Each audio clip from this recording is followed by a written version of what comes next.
Hello, hello, comment vous allez? Bah alors moi ça va très bien aujourd'hui, je suis contente de recevoir Aurélie, donc qui va nous parler de sa vie d'entrepreneur, de jeune entrepreneur. Comment tu vas Aurélie? Ça va très bien, merci. Alors Aurélie, on sait, alors Aurélie elle est multicasquette, elle fait plein de choses et qui sont dans des univers totalement différents et c'est pour ça que je trouvais justement intéressant de l'interviewer et elle va nous parler d'elle. Donc Aurélie, est-ce que tu peux te présenter? Et ben moi c'est Aurélie, 26 ans, j'ai fait des études de droit et pendant 4 ans j'étais salariée dans la fonction publique et aujourd'hui je me lance dans l'entrepreneuriat. Alors, moi je rebondis, j'ai rien contre les fonctionnaires, hein. Mais c'est vrai qu'il y a un gap quand même entre la fonction publique et l'entrepreneuriat, quoi. J'imagine que si tu dis à tes anciens collègues que tu es entrepreneur, ils doivent te prendre pour une folle. Bah justement je pense que quand je leur parlais des projets et des ambitions que j'avais, ils sentaient que j'avais une créativité en moi que je voulais absolument libérer et en fait dans le milieu professionnel où j'étais on ne pouvait pas non plus être trop créatif et inventer son emploi du temps sur mesure, etc. Donc justement ça m'a permis de me libérer depuis que j'ai quitté cet emploi. Et donc aujourd'hui, tu t'es lancé dans quoi? Alors j'organise des séminaires. Et à côté, je garde des enfants parce que ce sont mes deux passions, donc l'immobilier, le web entrepreneuriat, etc. d'un côté, et de l'autre côté, les enfants, les gardes d'enfants. C'est vrai que ça a l'air comme ça quand on y pense, ce sont des domaines qui ont l'air complètement opposés, l'immobilier et les enfants. Mais en même temps, quand on y réfléchit bien, on se dit c'est quand même de la construction en fait. C'est quelque chose où on part de zéro. Bon, il y a quand même les parents qui élèvent les enfants, hein. Je dis zéro. Mais il y a quand même où on a envie de construire quelque chose, quoi. Oui, c'est ça. Quand on investit dans un projet IMO, effectivement, on a un bien, on doit peut-être le retaper, le rénover, etc. Donc on va du projet donc de A à Z. Et puis quand on est avec les enfants, qu'on rencontre une nouvelle famille et qu'on doit créer quelque chose de pédagogique, là du coup on part de zéro aussi avec cette famille et ses enfants et on va jusqu'au point Z pour pouvoir vivre un quotidien épanoui et harmonieux. D'accord. Et qu'est-ce que tu as envie de faire aujourd'hui dans le domaine des enfants? En étant auprès des enfants, en fait, ça me permet de garder cette jeunesse que j'aime particulièrement. Les enfants, c'est speed, ça a envie de créer de nouvelles choses, etc. C'est spontané. Et finalement, ça me permet de rester dans cette dynamique parce que moi aussi, je suis créative, j'aime inventer des choses, des projets, des objets, des jeux avec eux. Et au final, c'est comme ça que je me retrouve bien dans cet univers. Et du coup, donc aujourd'hui, ça te permet d'en vivre. Oui, donc je fais des gardes d'enfants au domicile des parents. Et puis à côté, je réalise des ateliers, rencontres entre nous et babysitters où on échange sur nos pratiques de garde d'enfants pour les améliorer, etc. Donc tout ce qui est aspect relatif aux neurosciences, aux pédagogies alternatives comme Montessori, tout ça, ça me passionne et ça me plaît et je me forme sur ça. Donc c'est ce que j'aimerais leur apporter à cette communauté-là. Et tu fais des rencontres. Oui, j'ai organisé des ateliers il y a quelques mois. Et puis je pensais à passer sur le format webinaire plutôt parce qu'il y a des personnes qui Donc étaient conférences en loin. ligne. C'est ça. Il y a des personnes qui étaient loin de Paris et moi tout ce que je fais c'est surtout à Paris ou région Île-de-France donc je me suis dit que j'allais peut-être développer cette activité en ligne pour pouvoir... D'ailleurs, tu m'as dit que c'est moi qui t'avais soufflé l'idée. Oui, tu m'as beaucoup aidé, c'est vrai, c'est vrai. Tu m'as dit un jour, non mais Aurélie, pourquoi tu fais pas des ateliers numérisés, enfin numériques, en ligne, etc. Et je me dis oui c'est vrai, l'atelier physique c'est compliqué, ça demande du temps, de l'énergie aux gens et un déplacement et des fois ils n'ont peut-être pas le temps ou ils sont trop loin dans le temps et dans l'espace donc... Alors, je pense que les deux sont complémentaires. Mais clairement, comme tu disais, le fait d'être sur Internet, forcément, on touche des gens partout dans le monde. Bon, déjà partout dans la France pour commencer. Et du coup, pour les faire se déplacer, c'est pas évident. Donc, commencer par quelque chose en ligne. Et ensuite, faire aussi un événement pour rencontrer les gens, pour qu'ils puissent se rencontrer. Donc, c'est pas l'un ou l'autre, c'est les deux. Et je trouve que c'est complémentaire aussi, quoi. Mais en ligne, ça permet aussi d'apporter plein de choses, hein. Donc, ouais, je suis d'accord. faut le faire aussi. Ah, mais c'est chouette les ateliers, d'accord? Non, c'est chouette comme idée. Et du coup, mais tu m'avais dit aussi que tu voulais faire autre chose au niveau des nounous. Eh bien, créer une formation en ligne pour leur apprendre à garder les enfants, à trouver des gardes d'enfants, à créer une relation bienveillante avec les parents et l'enfant en question. Donc, c'est un projet, oui.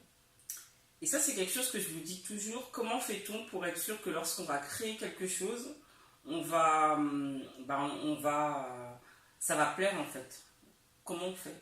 Je sais que tu le sais. Eh bien, on doit rechercher les besoins de son audience, en fait. On doit se connecter à elle et surtout essayer de cerner quels sont les besoins et leurs attentes. Donc les questionner, qu'est-ce qu'on fait tel mois-ci, tel mois, enfin, qu'est-ce qu'on crée ensemble, comment on avance ensemble. Et c'est comme ça que la communauté se crée. Beaucoup de communication. Ça, c'est vraiment... moi, j'aime bien parler de connexion à l'audience. Et c'est hyper important parce que sans ça, je dis toujours, on est des entrepreneurs, on veut vendre, mais avant tout, il y a des personnes derrière l'écran, ce sont des vraies personnes et elles ont besoin de vous connaître, elles ont besoin d'avoir confiance en vous et de savoir ce que vous allez leur apporter. Donc à travers ça, il faut aussi les faire participer parce que de toute façon, c'est elles qui vont acheter. Donc voilà.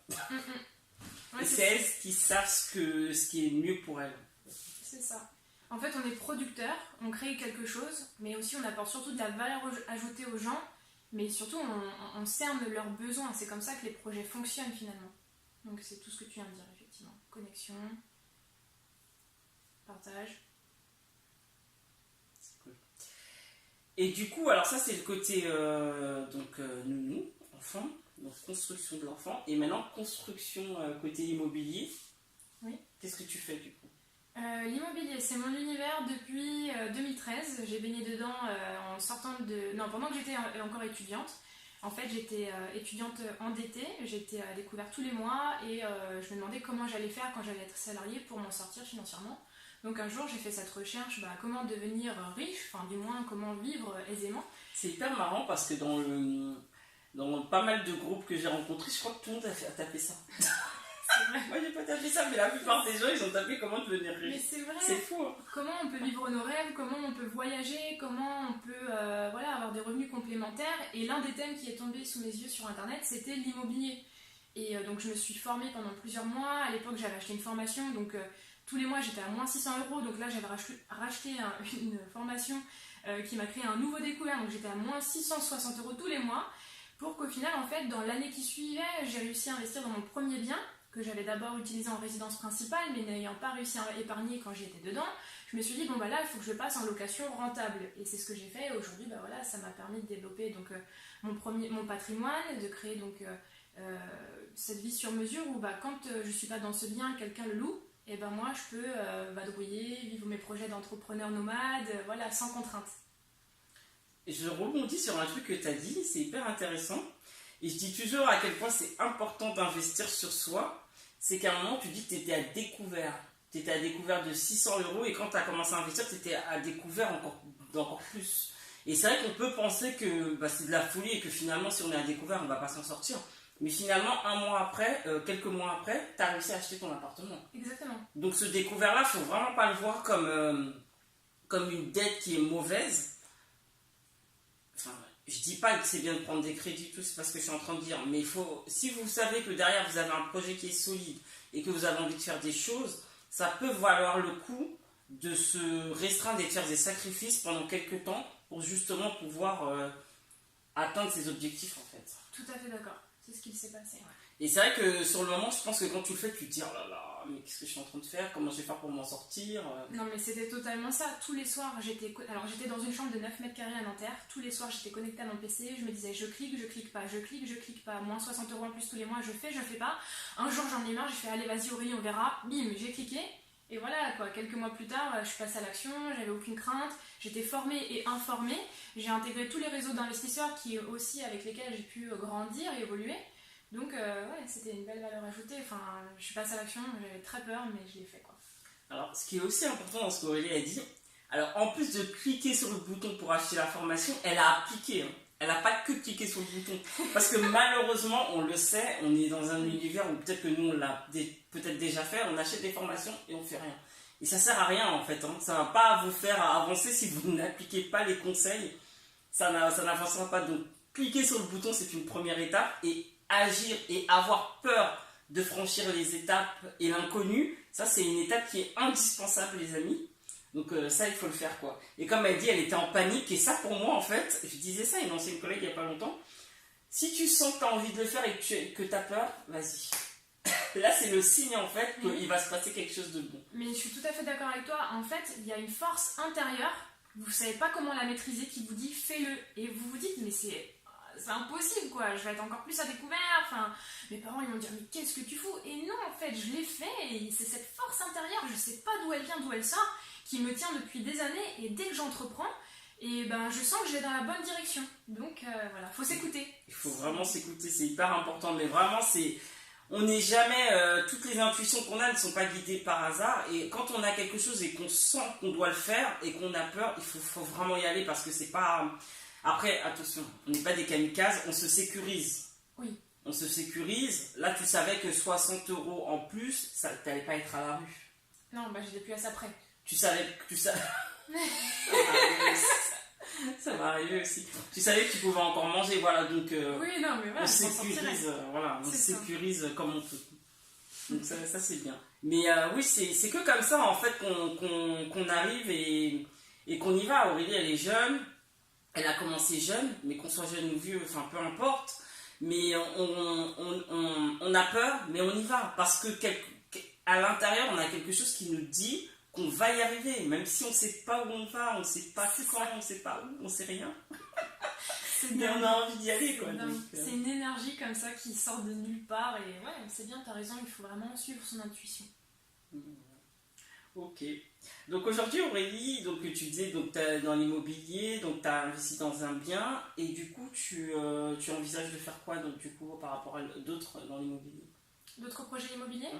Alors justement, en fait, j'aimerais développer de nouvelles stratégies immobilières que je n'ai jamais explorées encore, justement. J'aimerais réaliser de la sous-location légale pour pouvoir en fait avoir des revenus complémentaires. Donc je prends le bien de quelqu'un, avec le bailleur on se met d'accord, je peux le sous-louer à quelqu'un d'autre, donc je suis locataire mais je le sous-loue à quelqu'un d'autre, et en fait je me dégage un revenu qui me permet de créer un revenu principal. Donc ça, j'aimerais cumuler plusieurs biens dans un secteur que je connais bien, comme ça j'aurai déjà ça. Et ensuite, avec ce revenu complémentaire, bim, je le réinvestis dans mon propre immobilier, dans ma propre création de patrimoine.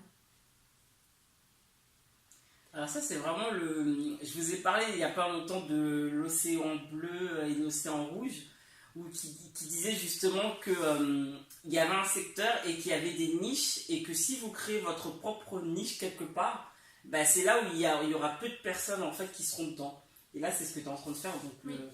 Voir ça va marcher ou pas, en tout cas il faut essayer, mais en tout cas je pense qu'il y a de la demande. À côté de la création de patrimoine, moi ce que j'aime plus particulièrement, c'est créer des séminaires. Donc on se rencontre, des participants, des intervenants, et on fait une journée où on échange sur nos connaissances, sur nos parcours respectifs, et on lève les blocages quoi. On se dit bon bah voilà, aujourd'hui on se réunit, on veut investir dans l'immobilier, comment on fait, où on va et avec qui, grâce à l'aide de qui. Et au final, on crée des réseaux qui grandissent au fur et à mesure du temps. Donc ça, c'est vraiment fort. Ça, c'est ce que j'aime vraiment faire aussi. C'est une sorte de mastermind, de groupe d'accélérateur, quoi. Exactement. Ça, c'est cool. C'est hyper important. Moi, aujourd'hui, j'ai un groupe depuis 3 ans et franchement, on s'aide vachement, quoi. Et ça nous aide vachement à progresser et à se tenir les coudes quand il y a des moments de baisse et on ne sait pas vers qui aller. Et c'est vrai que quand tu as... un contact qui va te dire bah tiens fais ça alors que toi t'es bloqué depuis des semaines voire des mois, ouais c'est vrai, tout de suite t'as aussi le moral qui remonte avec ça. Exactement. Quand on est en mastermind ou atelier ou séminaire ou conférence, peu importe comment on l'appelle, il y a une énergie en fait qui se crée, qui se dégage, et suite à ça on repart boosté parce qu'en fait on a des notions, on a de la connaissance, on a un appui si on a besoin d'appeler quelqu'un, on sait vers qui se tourner. Et ça, c'est de la valeur ajoutée, mais enfin vraiment pure et dure, quoi. Donc, c'est comme ça qu'on progresse, voilà. Exactement. Ben écoute, Aurélie, merci. En tout cas, merci d'avoir répondu à toutes les questions. Qu'est-ce qu'on peut te souhaiter? D'avoir toujours envie de progresser et de pouvoir apporter toute cette valeur ajoutée que les gens ont besoin pour accomplir leur propre projet, quoi. Et qu'est-ce que tu peux souhaiter du coup aux personnes qui te regardent? D'exceller, de réussir, de garder le cap, même quand c'est dur. Parce que des fois, on tombe bien bas et on se dit mais j'y arriverai jamais, ou personne ne me soutient, personne ne me suit. Et en fait, non, votre énergie, elle est à l'intérieur de vous. Et c'est comme ça que vous êtes producteur et que vous allez créer quelque chose. Donc, je vous souhaite de vous écouter et de suivre votre intuition. J'ai rien à rajouter. Donc voilà. Bon, en tout cas, merci de nous avoir suivis et à bientôt pour la prochaine. À bientôt. Ciao.